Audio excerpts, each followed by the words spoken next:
The economic conclusion of the year 2022 convincingly signaled St. Lucia's economic turnaround under the meticulous stewardship of Prime Minister and Minister of Finance, Honorable Philip J. Pierre.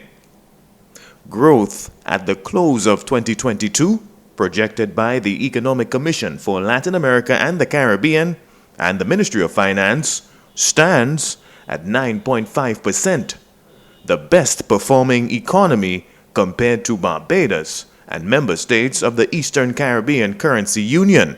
Despite these difficult times and raging challenges, we have kept our mantra of putting people first and have delivered on many of our promises to you as outlined in our manifesto and my maiden budget address in April 2022.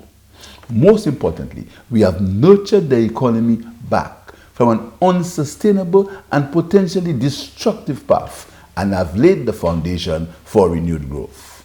We have done so by attracting solid and dependable investments in our tourism sector, stopped the irresponsible and reckless spending, primed and stimulated the economy to keep it afloat and stabilize the country's financing.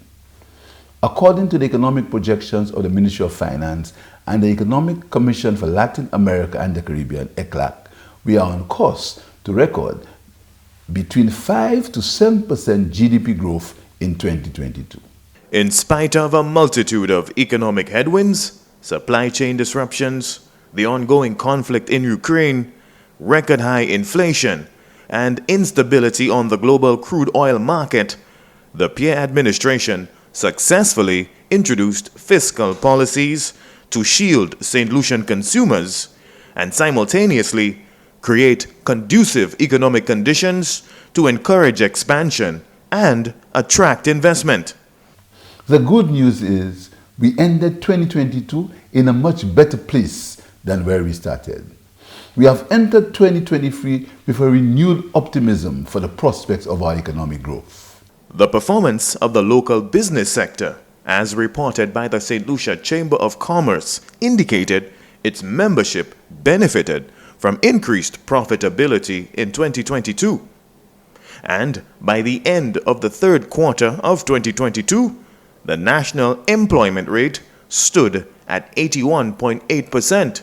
Also, the youth unemployment rate dropped to 27% in the third quarter, the lowest rate recorded for the period July to September since 2013.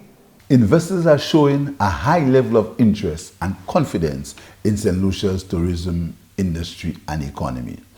The value of approved tourism investments between January and August 2022 stands at over $320 million, and the government will endeavor to create the best environment to convert these approvals into reality. Despite the presumed economic uncertainties forecast by regional and international finance hawks in the coming year, growth prospects for St. Lucia's economy is well within reach.